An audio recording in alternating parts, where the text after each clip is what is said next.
Let's go for a whole New York mood.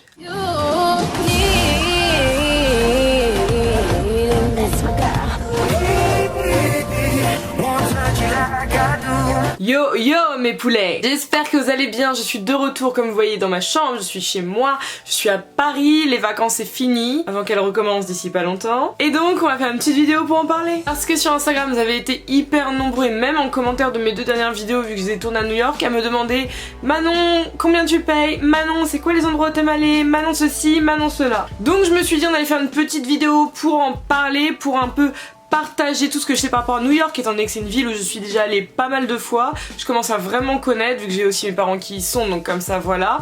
Et donc bah aujourd'hui on partage. Et avant ça mes poulets, je vous invite tout simplement comme d'habitude à vous abonner à la chaîne, à me rejoindre sur Instagram, là où je partage énormément comme je vous l'ai dit juste avant. Et dès maintenant, c'est parti pour quelques images de mon voyage.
Baby. C'est quand tu veux que tu retournes pour dire bonjour. Hey, ready to fly. Je serai votre pilote aujourd'hui. Veuillez attacher vos ceintures et ne pas crier, ça me dérange.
vrai vlog mes poulets avec uniquement les images de là-bas, avec moi qui mange, avec tous les trucs comme ça. Je voulais juste vous partager quelques images de bonnes vibes et de petits trucs que j'ai fait. J'ai pas tout filmé parce que je voulais profiter de mes 10 jours sur place, je voulais profiter de mon chéri, je voulais profiter de la ville tout simplement, et donc j'ai pas tout filmé, faut m'en excuser mais c'est comme ça. Après bien entendu pour celles et ceux qui me suivent sur Instagram, vous le savez, j'ai 2 grosses stories en highlight qui vont rester sur mon profil où je partage mes adresses bouffe, mes adresses beauté, mes adresses logement, mes conseils, les activités, je partage tout, donc n'hésitez surtout pas à me rejoindre sur Insta si vous voulez regarder tout ça. Mais donc aujourd'hui on est surtout là pour partager des conseils. Parce que pour le coup je sais que vous imaginez toutes et tous que New York, on est comme Paris, on est comme à Londres, c'est une ville qui coûte cher et aller la visiter c'est hors de prix. De manière générale je vais vous dire que vous avez raison mes poulets, sauf qu'il y a beaucoup de petits tips, de trucs et astuces. Si vous les connaissez vous économiserez beaucoup d'euros et même en étant par exemple un étudiant, vous pouvez très facilement partir en vacances à New York. Première chose ce sera donc l'avion. Pour l'avion je vous conseille moi de manière générale souvent de passer par le site qui s'appelle Skyscanner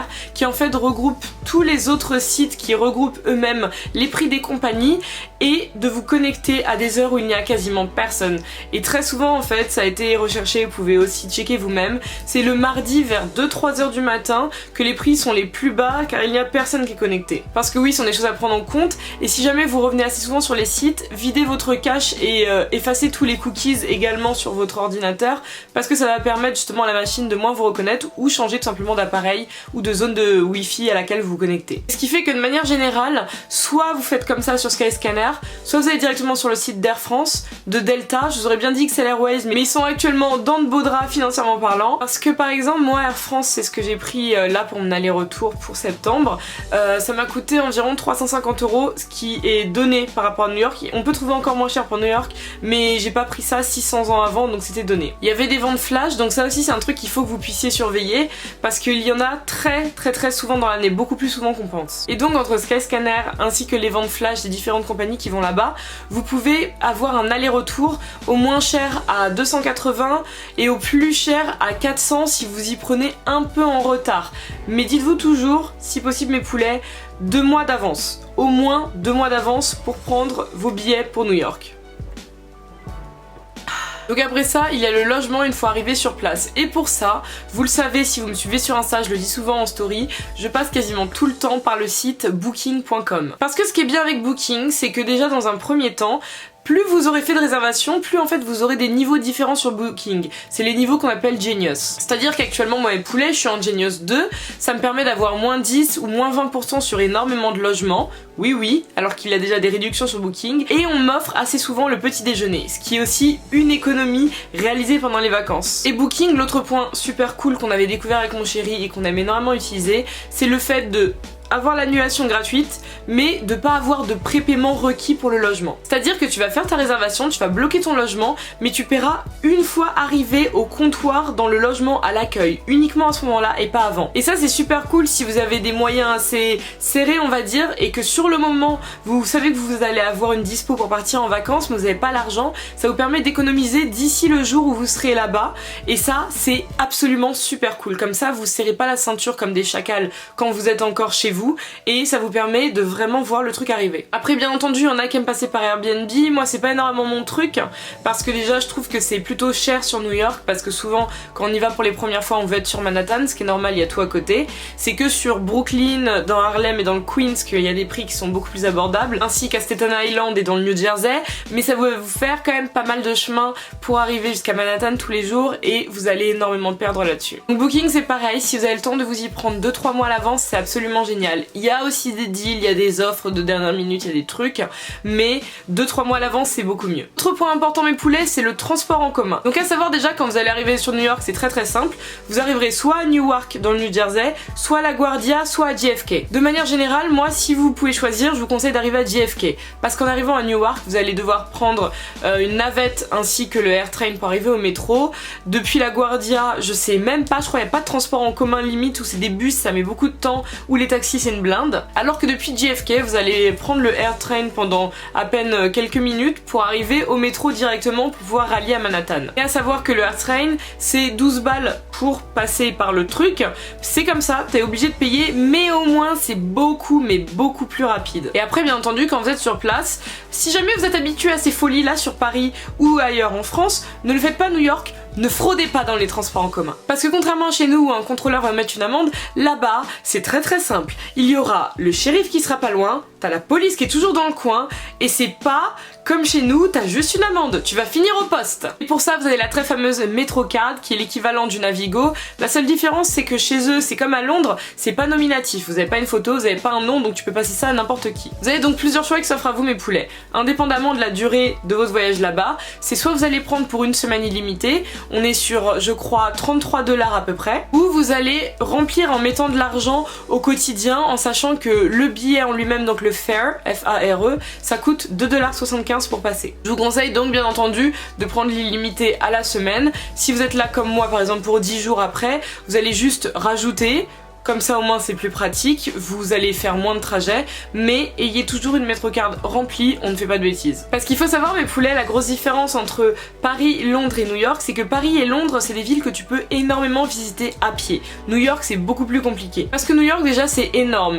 Et il faut savoir que là-bas on compte pas en rue, mais on compte en blocs. Donc tu diras pas à quelqu'un genre it's 2 streets away, c'est it's 2 blocks away. Mais les blocs donc de bâtiments c'est pas obligatoirement la même longueur que chez nous. C'est-à-dire que par exemple si tu dis à quelqu'un on est à 10 blocs ça peut être par exemple 15 minutes à pied, comme ça peut être 3/4 d'heure à pied indépendamment de la zone de la ville où t'es. Donc c'est une ville que tu peux visiter à pied en partie quand tu choisis un quartier sur une journée, mais tu peux pas visiter New York continuellement à pied, donc ayez les MetroCard avec vous. Autre point important par la suite mes poulets, c'est bien sûr l'alimentation. Parce que si vous êtes jamais allé à New York ou peut-être même carrément jamais allé aux États-Unis, vous aurez envie de tester tous les fast-food, tous les trucs dingues parce qu'il y en a absolument à chaque coin de rue. Mais sauf que si vous vous laissez emballer hyper rapidement, bah votre compte en banque il va prendre cher et très vite vous serez là en mode ok, donc ça va être que des parts de pizza à 99 centimes pour tout le reste des vacances. C'est pour ça que déjà niveau logement, moi ce que je vous conseille, c'est de prendre un appart hôtel sur Booking. Il y en a beaucoup, il y a un coin cuisine avec vraiment des plaques de cuisine, avec un frigo et tout le reste.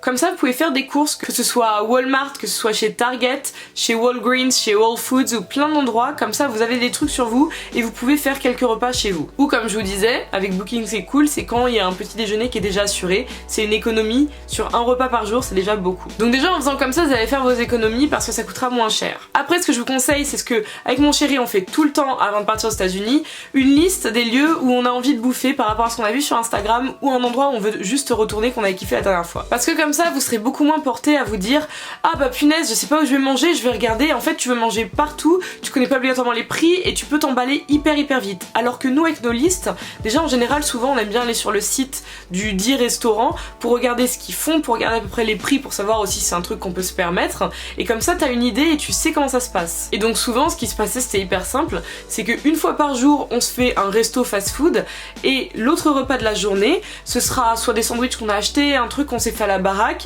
comme ça c'est un repas qui va coûter beaucoup moins cher. On équilibre assez facilement comme ça. Donc évitez de vous emballer à ne pas savoir où vous allez manger, à vous dire je vais décider dehors. Vous pouvez le faire de temps en temps, il n'y a aucun souci, mais ayez si possible une idée parce que je vous jure, vous n'êtes pas prêts mes poulets si vous n'avez jamais posé les pieds là-bas. Vous avez envie de tout bouffer et de tout le temps manger. Après viennent les activités mes poulets. Parce que bien sûr New York c'est comme Paris, il y a énormément de choses à visiter, de choses à faire et le problème c'est qu'il y en a beaucoup qui ont un coût. Nous par exemple cette fois-ci on en a profité, on avait mis de côté, on avait prévu le truc, on allait faire de l'hélicoptère. Un hélicoptère où il n'y a pas de porte, vous savez on est attaché bien sûr, mais on peut donc balancer nos pieds dans le vide et tout, donc on avait fait un tour d'hélicoptère de 30 minutes au-dessus de Manhattan, ça nous a coûté 350 $ pour nous deux, c'est quand même un coût.